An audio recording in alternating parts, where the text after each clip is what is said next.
So hello everyone, welcome back to the video lecture series of fluid mechanics.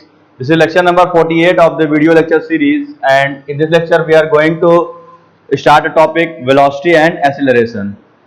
तो दोस्तों lecture number 47 में हम लोगों ने कंटिन्यूटी इक्वेशन डिराइव किया था 3 डायमेंशंस में। ठीक है, अगर थोड़ा सा उस पर एक बार रिवाइज करते हैं तो वहां से हमें क्या मिला था कि हम लोगों ने इक्वेशन निकाला था वो something del u upon del x plus del v upon del y plus del डब्ल्यू upon del z is equal to 0। ये आपका आया था for steady and incompressible flow के लिए। ठीक है, तो ये आपका एक तरीके से इक्वेशन निकल के आया था। अब अगला टॉपिक जो आज हम पढ़ने वाले हैं वो आपका है वेलोसिटी एंड एक्सीलरेशन। ये कुछ ऐसा नहीं है जैसे कि आप लोग वेलोसिटी पढ़ते हो मीटर पर सेकंड, ऐसा कुछ नहीं है कि हाँ वेलोसिटी क्या डिस्टेंस अपॉन टाइम, वो चीज नहीं है मतलब निकालना आपको वही चीज है, लेकिन हम लोग अब कोऑर्डिनेट सिस्टम में चलेंगे क्योंकि अगर हम 3 डायमेंशन फ्लो लेके चल रहे हैं तो हमें 3 डायमेंशन की वेलोसिटी को फाइंड आउट करना होगा। ठीक है, तो मेरा कहने का मतलब ये था कि भाई वेलोसिटी एक्सीलरेशन तो वही चीज है, लेकिन यहाँ पे हम वो नहीं पढ़ने वाले हैं, वो तो आप लोग पढ़ चुके हो। हमें यहाँ ये देखना है कि हम 3D फ्लो में उसको कैसे काउंट करेंगे।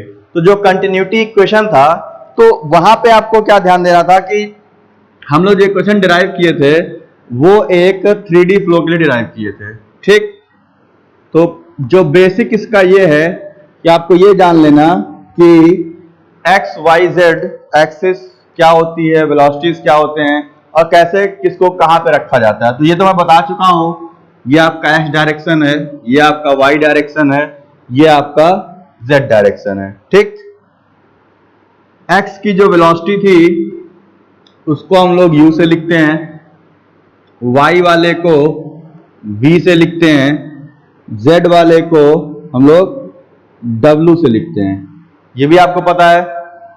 अब जब हम इसके फॉर्मूले पे आएंगे तो बेसिकली हम लोग वेक्टर फॉर्म में लेके चलते हैं। वेक्टर आप सभी लोगों ने पढ़ा होगा, ठीक है, कि जिसके पास मैग्नीट्यूड और डायरेक्शन दोनों होते हैं।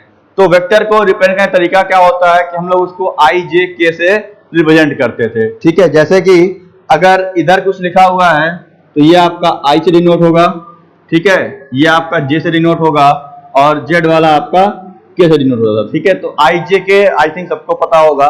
तो जैसे अगर मान लो फॉर एग्जांपल कहीं कोई इक्वेशन लिखता है ऐसे कि u इज इक्वल टू 4 या सॉरी कोई वेलोसिटी कंपोनेंट दिया है जो कि कुछ ऐसा लिखा हुआ है आप लोगों का, मान लीजिए 5x square Y I plus 10z square minus 5x Y Z.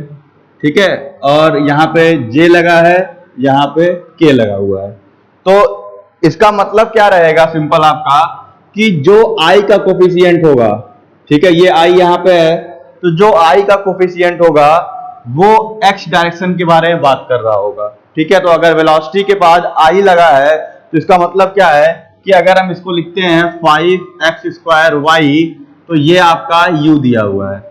ठीक है, मान लो कोई वेलोसिटी इक्वेशन दिया रहेगा आपको, तो अगर वो i का कोफिशिएंट है, मतलब लिखा है velocity is given by something they दिया इक्वेशन, तो जो उसका i का कोफिशिएंट होगा वो होगा 5x स्क्वायर वाई।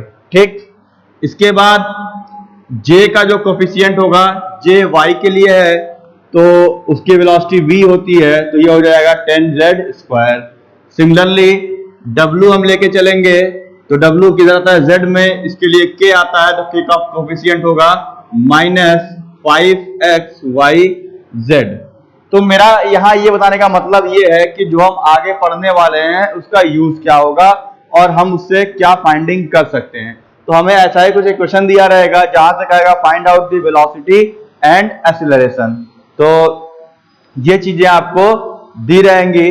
तो इसके लिए हमें क्या तरीका हो सकता है सॉल्व करने का, उस पर देखते हैं कि फॉर्मूले क्या यूज होंगे, कैसे फाइंडिंग करना है।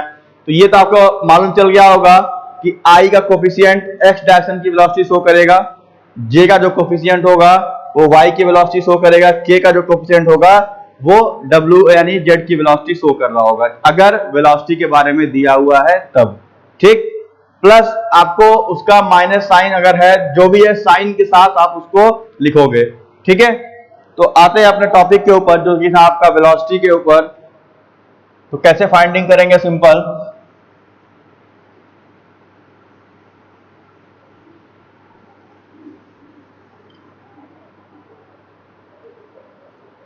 तो आप लोग को जो वेलोसिटी निकालने का क्वेश्चन आएगा उसमें ऐसा कहा रहेगा कि find out the resultant velocity. कोई क्वेश्चन देगा और कहेगा कि आपको रिजल्टेंट वेलोसिटी फाइंड आउट करना है।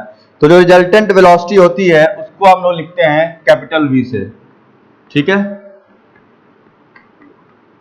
जो आपका रिजल्टेंट वेलोसिटी होता है उसको हम लोग कैपिटल वी से लिखते हैं, ठीक। और ये निकलता कैसे है, ये निकलेगा आपका रिजल्टेंट कैसे निकालते हो, under root u square plus v square plus डब्ल्यू स्क्वायर, ठीक है। और ये लिखता क्या है, इस तरीके से लिखा रहता है कि जो रिजल्टेंट वेलोसिटी है वो क्या चीज है, u i plus v j plus डब्ल्यू के, ऐसे आपका लिखा रहता है। तो इसका रिजल्टेंट हम ऐसे निकाल लेते हैं, under root u square plus v square plus डब्ल्यू square.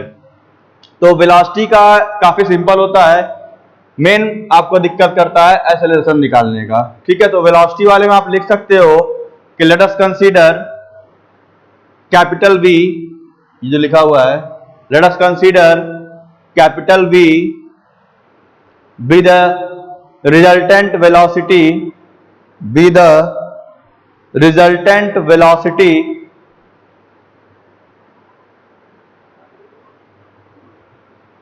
let capital V be the resultant velocity, ठीक है। आगे लिखिए let u, v and w are the components of velocities, let u, v and w are the components of velocities in x, y and z direction, in x, y and z direction respectively, ठीक है। हमने capital V resultant velocity मान लिया और small में जो u, v और w है उसको x, y, z डायरेक्शन की वेलोसिटी मान लिया गया, ठीक है। तो रिजल्टेंट कैसे निकलेगा, capital V is equal to u i plus v j plus डब्ल्यू के, और उसका रिजल्टेंट हम यहां से निकाल लेंगे under root q square v square plus डब्ल्यू स्क्वायर। तो ये इतना हो गया आपका सिंपल, कह सकते हो कि वेलोसिटी के लिए, ठीक है। तो ये काफी छोटा टॉपिक था वेलोसिटी वाला, कि आपको u मिल जाएगा, v मिल जाएगा, w मिल जाएगा, फिर रिजल्टेंट निकाल दोगे, खत्म। यहाँ पे वेलोसिटी मिल गया आपको। जो मेन हमारा टॉपिक है वो आपका है एक्सीलरेशन निकालने का, ठीक है, कि हम एक्सीलरेशन कैसे फाइंड आउट करेंगे। तो एक्सीलरेशन आप सभी लोग जानते हो, rate of change of velocity with time, ठीक है। तो rate of change of velocity और एक्सीलरेशन किस किस डायरेक्शन में हो सकता है। अगर हम एक्सीलरेशन की बात करेंगे तो एक्सीलरेशन x में है तो उसको हम लोग ऐसे लिखेंगे ax, y में है तो ay, w में है, सॉरी z में है तो az। तो ax, ay, az are the respective accelerations in x, y and z direction. लिख लीजिएगा, लेट ax, x नीचे रहेगा सफिक्स में, ay and az are the respective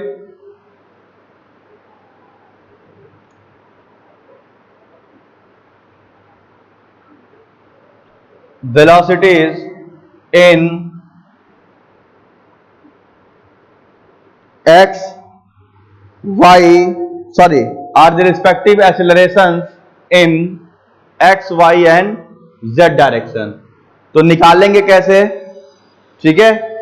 हमें पहले क्या निकालना पड़ेगा, ax, ay, az, फिर निकालना पड़ेगा टोटल एक्सीलरेशन, ठीक है। तो टोटल कैसे निकलता है, टोटल वैसे ही निकलेगा, टोटल एक्सीलरेशन जो होगा that is capital A is equal to, फिर अगेन वही चीज, ax square, ay square, az square. इस तरीके से आप निकाल सकते हो, ठीक।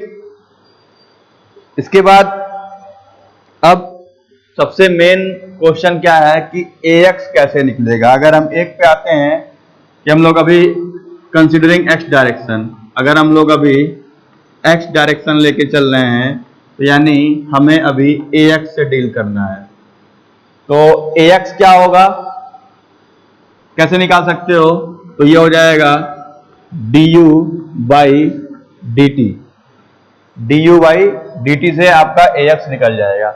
लेकिन हम लोग जो यहाँ पे वेलोसिटी निकाल रहे हैं, यहाँ मैंने एक चीज छूट गया था कि जो u, v और w है वो किस किस चीज का फंक्शन होगा, तो उसको पहले नोट कर लो, यहीं कहीं लिख लो उसको, ठीक है, यहाँ ये छूट गया था, ठीक है।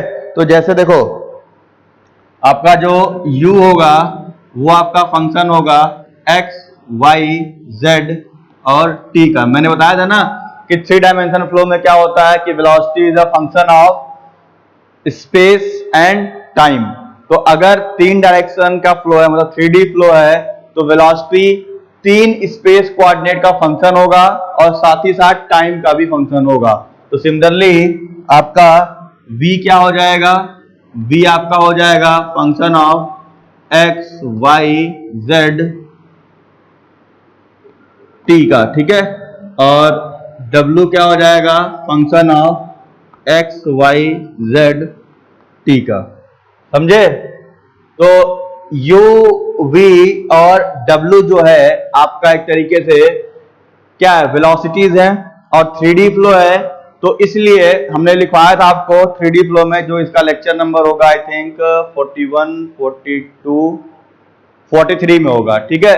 तो लेक्चर 43 में आपको 3 डायमेंशन फ्लो के बारे में मैंने बताया था, जहां पे बताया था कि अगर 3D फ्लो है तो हम कैसे डिफाइन करेंगे। तो वहां पे होता क्या है कि हर एक वेलोसिटी 3 डायरेक्शन का फंक्शन होगा, साथ ही साथ टाइम का भी फंक्शन होगा। तो ये हो गया u, v और w।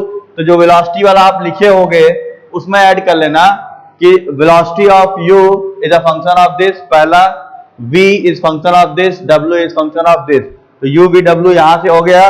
उसके बाद फिर आपका जो यहां से रिजल्टेंट निकाल लेंगे, ये निकल जाएगा। तो सिमिलरली जो ax है उसमें du अपॉन dt तो हम लिख दिए, लेकिन क्या वाकई हम du अपॉन dt निकाल सकते हैं। तो u किसका फंक्शन है, x, y, z और t का। तो डायरेक्ट तो डिफरेंशिएट होगा नहीं, है नहीं ना होगा।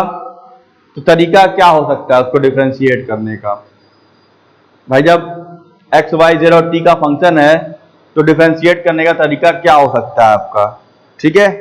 तो अब आप कैसे डिफाइन कर सकते हो इसको,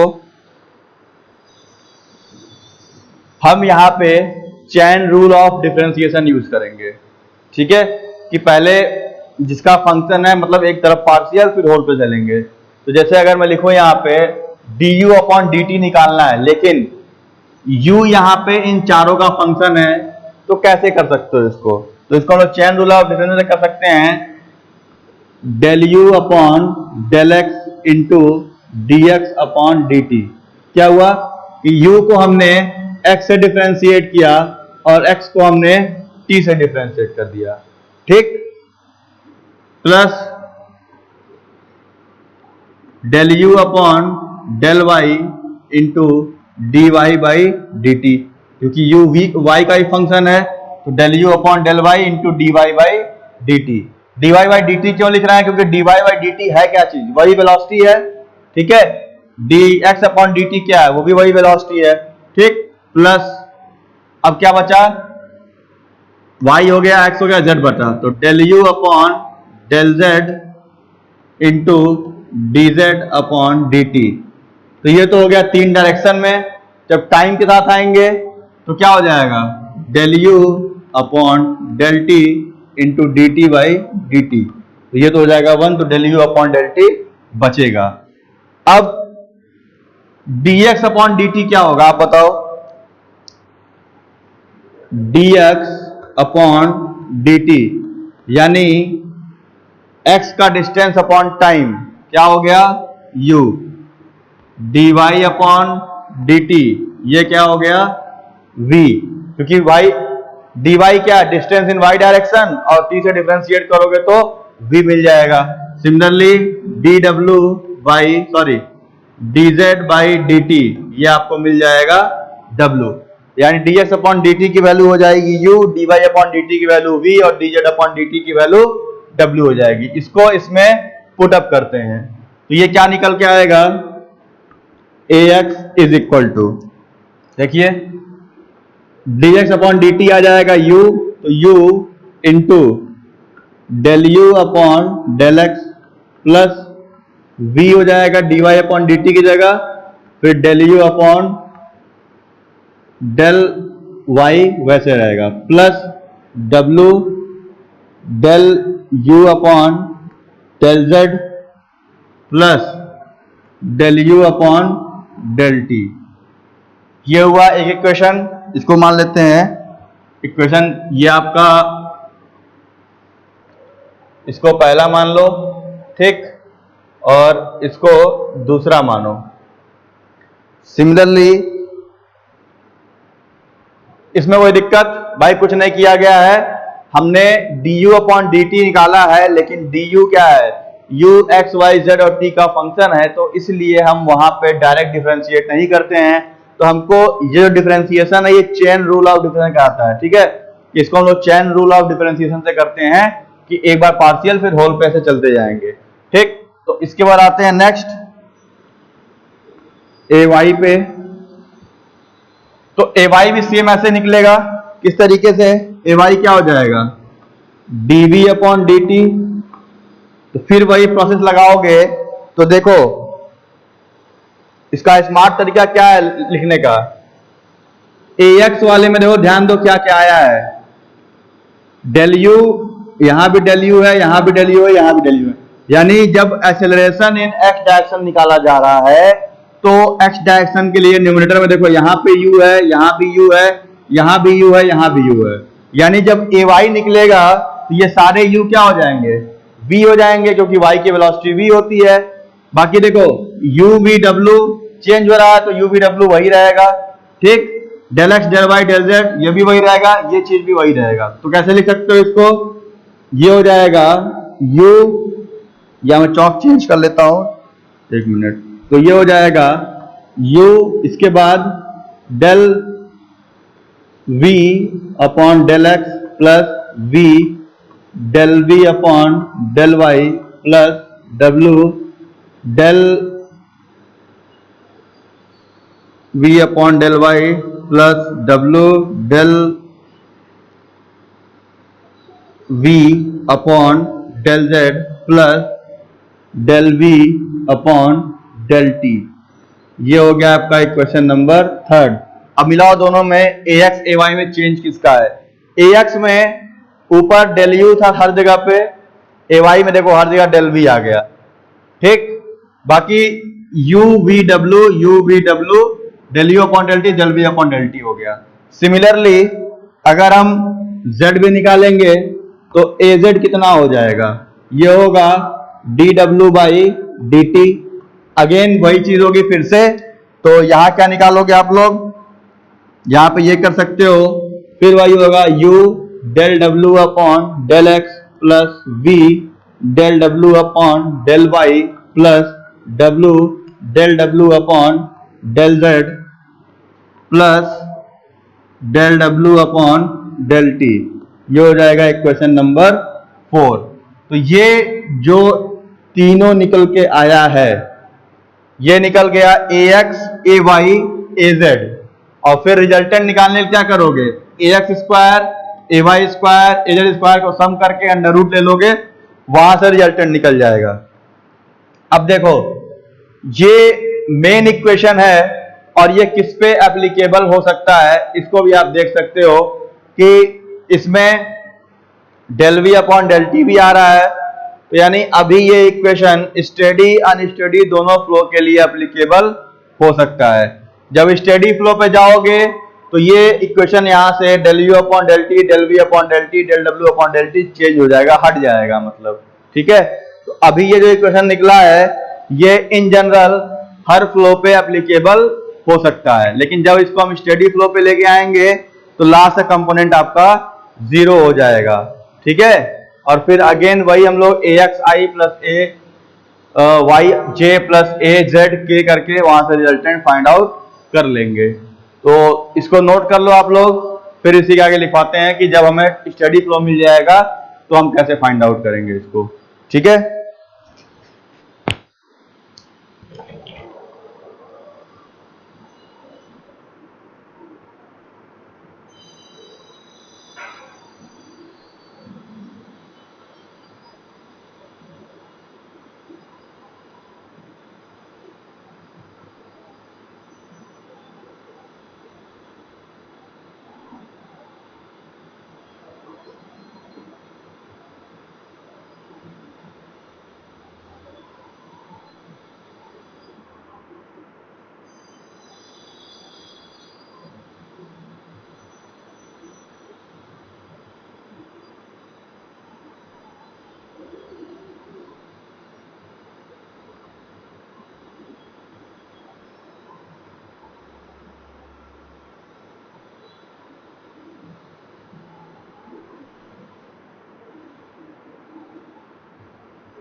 सो आई थिंक नोट हो गया होगा आप लोगों का ये।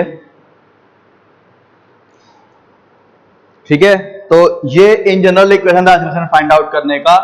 अब यहां पे लिख लीजिए फॉर स्टेडी फ्लो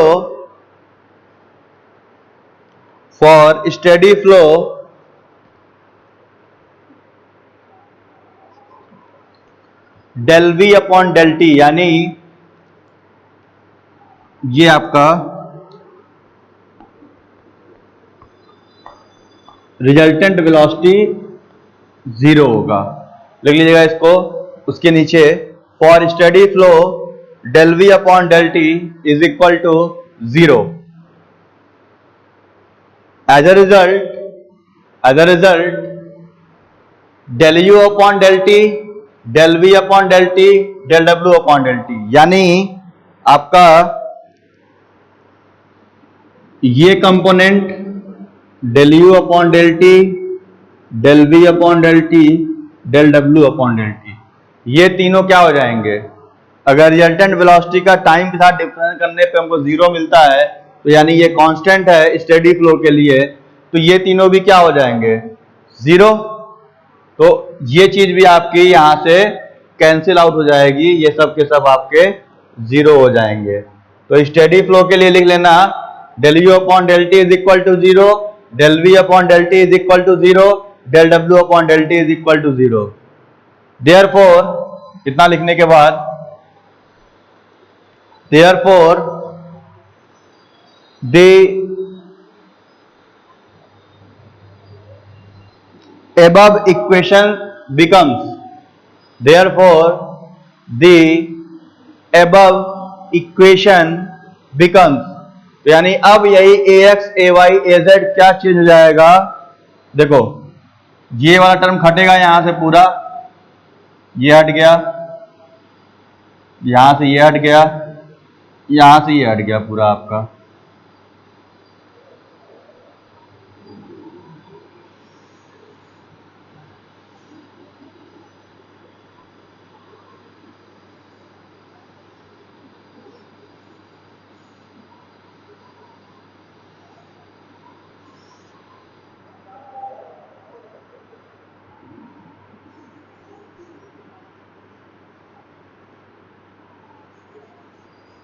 तो अब ये नया इक्वेशन बन गया फॉर स्टेडी फ्लो के लिए एक्सेलरेशन का। तो इक्वेशन नंबर कहाँ तक हो गया था, एक दो तीन चार हो गया था। इसके बाद यहां पे ये हो जाएगा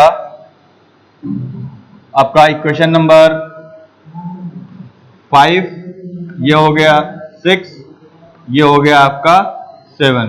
तो ये हो गया आपका एक्सेलरेशन का इक्वेशन हो गया किसके लिए, स्टेडी फ्लो के लिए। ठीक है, तो यहां से जो पहला इक्वेशन मैंने लिखवाया था तीनों, उससे आप लोग एक्सेलरेशन निकाल सकते थे किसी भी फ्लो पे, लेकिन अगर स्टेडी फ्लो दिया है तो आपको ये लगाना है। जैसे निकालने का मतलब ये है कि जैसे कोई न्यूमेरिकल आ गया और उसमें कोई इक्वेशन दे दिया है और कहेगा कि let us consider a steady flow, ऐसा कुछ दे दिया है, तो फिर वहां पे टाइम वेस्ट करने की जरूरत नहीं होता है कि हम del u upon del t की फाइंडिंग करें। जब स्टेडी फ्लो दे दिया तो वो निकलेगा ही नहीं, टी कंपोनेंट जीरो रहेगा, तो हम इसी इक्वेशन पे उसको सॉल्व कर सकते हैं। अगर वो लिखोगे तो फिर आपका क्वेश्चन मार्क होगा कि भाई वो del u upon del t value वैल्यू कहां से आएगी, बट ऑब्वियस है जीरो हो जाएगा। तो अब ये डिपेंड करेगा आपके न्यूमेरिकल्स पे कि न्यूमेरिकल किस लेवल का दिया हुआ है, उसमें क्या स्टेटमेंट दे रहा है आपका। ठीक है, तो यहां से ax ay az निकल जाएगा। फिर आप क्या करोगे, ax ay az निकालने के बाद आप लोग ऐसे लिख लोगे उसको कि जो एक्सीलरेशन है कैपिटल A, ये हो जाएगा a x i plus a y j plus a z k. ठीक, और इसको फिर यहां से रिजल्टेंट निकाल लोगे, जैसे यहां लिखा है मैंने, a is equal to under root a x square plus a y square plus a z square. ये हो गया इसका रिजल्टेंट। ठीक,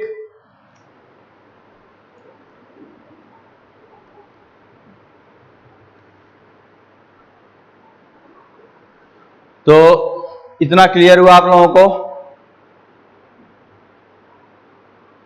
यहां से हम किसी भी दिए गए इक्वेशन का वेलोसिटी और एक्सीलरेशन फाइंड आउट कर सकते हैं। ठीक है,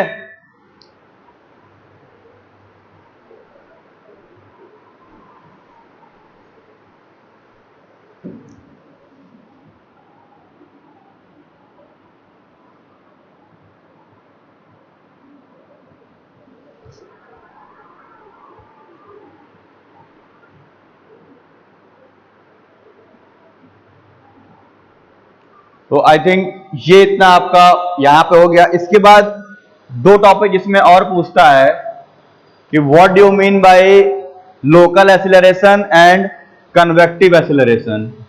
ठीक है, तो ये मैं थोड़ा सा इधर रब कर लेता हूं, या ना हो तो इसको स्क्रीनशॉट वगैरह लेना तो नोट कर लो इसको, फिर मैं इसको रब कर लेता हूं यहां से।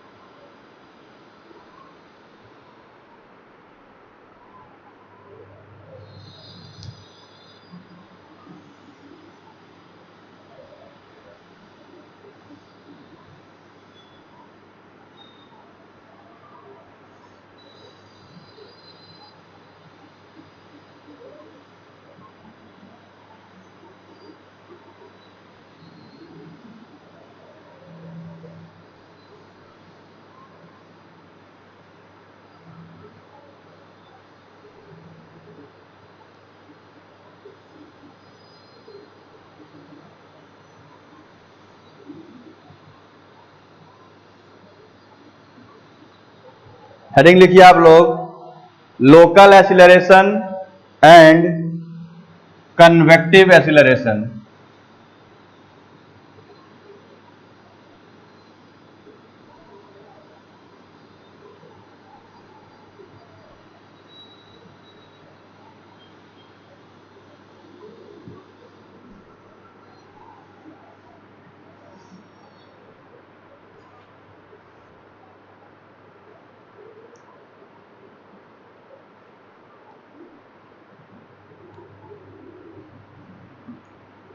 इसी टॉपिक की सब हेडिंग होगी, ये कुछ अलग से नहीं है, तो यहां लिख लीजिए आप लोग,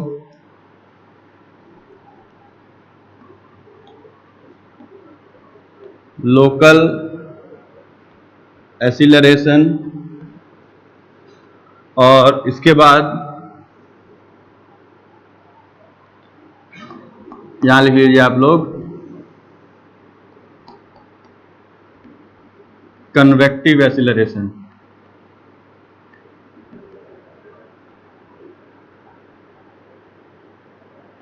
ठीक है, नॉर्मली पूछ देता है कि find out the local acceleration, find out the convective acceleration.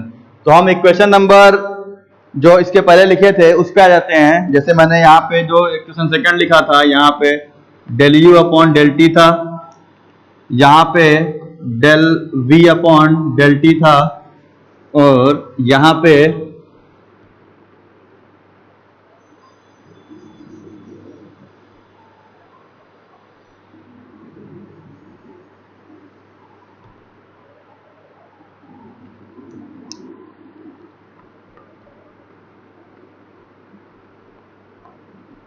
Del डब्ल्यू अपॉन डेल टी था। ये इक्वेशन नंबर 3, 4, 5। ठीक है, तो लोकल एक्सीलरेशन क्या होता है? सिंपल, कि जब आपकी वेलोसिटी टाइम के साथ, मतलब ऐसा हो कि जब वेलोसिटी इंक्रीज कर रही है टाइम के साथ, जो रेट ऑफ इंक्रीज होगा, तो उस कंपोनेंट को बोलते हैं लोकल एक्सीलरेशन। मतलब अगर इस इक्वेशंस पे आते हैं ax, ay, az पे, तो इनमें ऐसा कौन सा कंपोनेंट है जो कि ये शो कर रहा है कि rate of increase of velocity with time?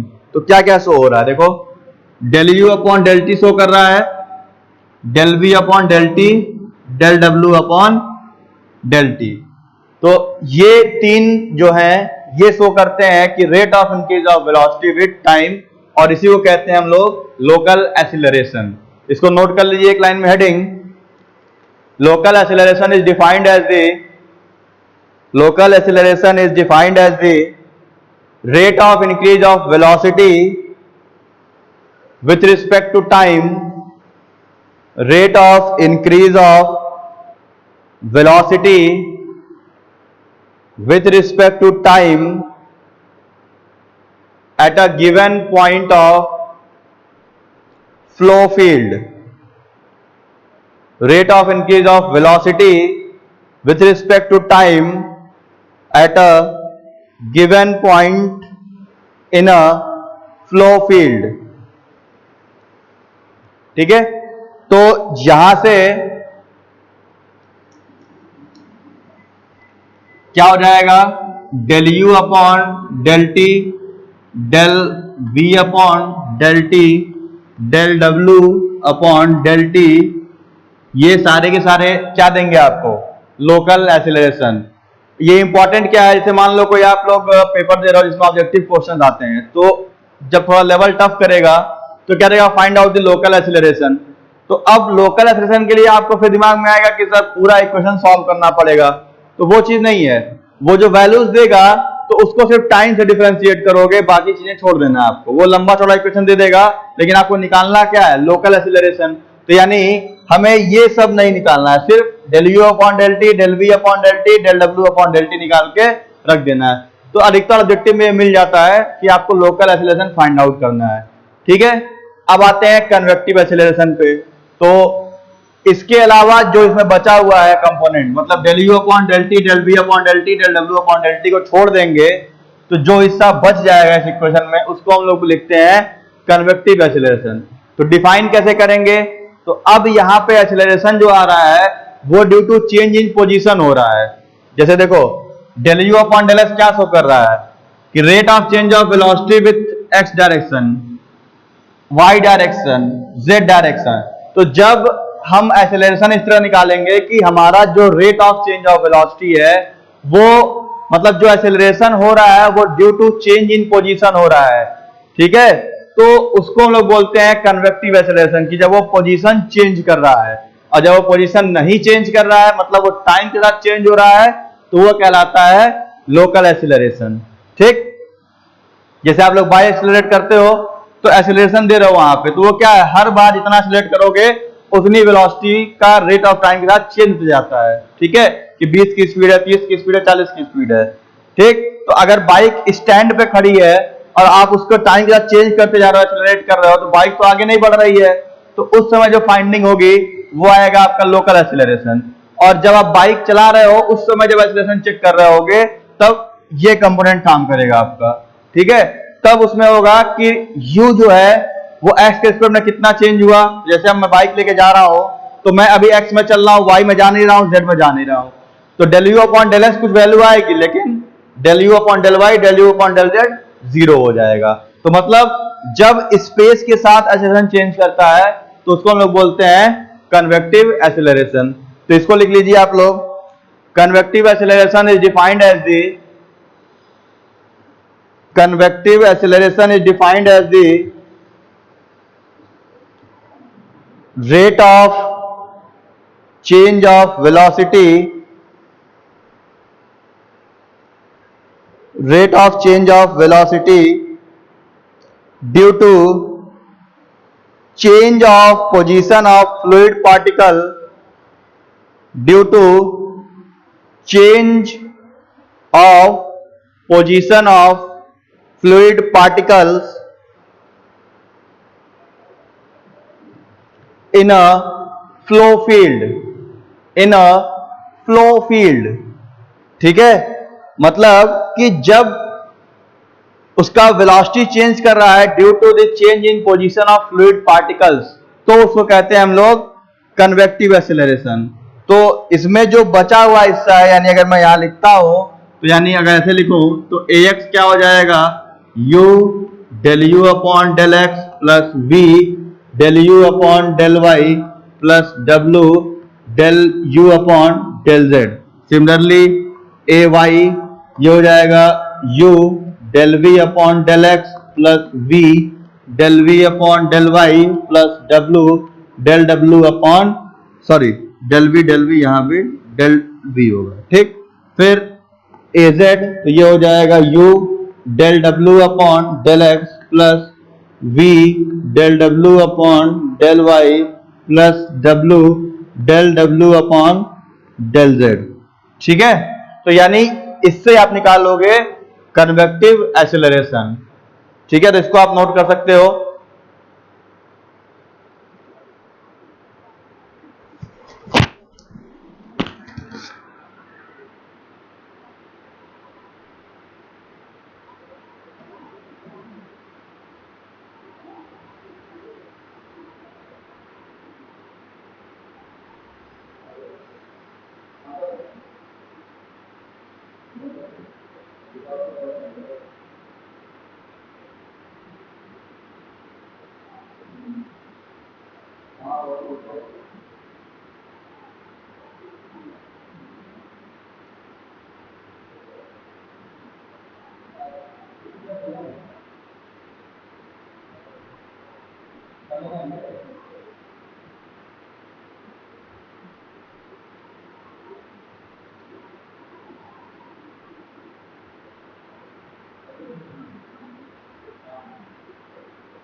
तो आई थिंक इतना आपको नोट हो गया होगा।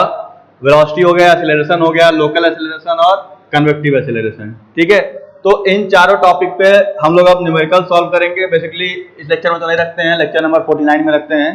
तो यहाँ तक का थ्योरेटिकल टॉपिक का पोर्शन लगभग खत्म हो गया यूनिट 2 का आपका, जैसा कि जो मेन क्वेश्चन जिस पे बनते हैं। बाकी भी और से कंपोनेंट्स हैं, जो टॉपिक्स हैं जो उतने इंपॉर्टेंट नहीं है, तो अभी हम लोग मेन टॉपिक कवर कर रहे हैं। तो उसके पॉइंट ऑफ व्यू से जो न्यूमेरिकल वगैरह बनेंगे, मैक्सिमम आपका काइनेमेटिक्स से न्यूमेरिकल इन्हीं सब पे रहता है। तो ये फॉर्मूले आप लोग नोट कर लीजिएगा। पैटर्न अगर याद रखोगे तो इसको याद रखने में दिक्कत नहीं होगी। वैसे दिख आपको लेंदी रहा है, लेकिन अगर आप पैटर्न पकड़ोगे कि जहाँ पे x है वहां पे u आ रहा है, y वाले में v आ रहा है, z वाले में w आ रहा है, तो इस तरीके से पैटर्न से याद हो जाता है ये। ठीक है, वैसे रखना चाहोगे तो प्रॉब्लम होगी आपको। ठीक है, तो मिलते हैं लेक्चर नंबर 49 में, जिसमें न्यूमेरिकल सॉल्व करेंगे। So thank you very much, see you in the lecture.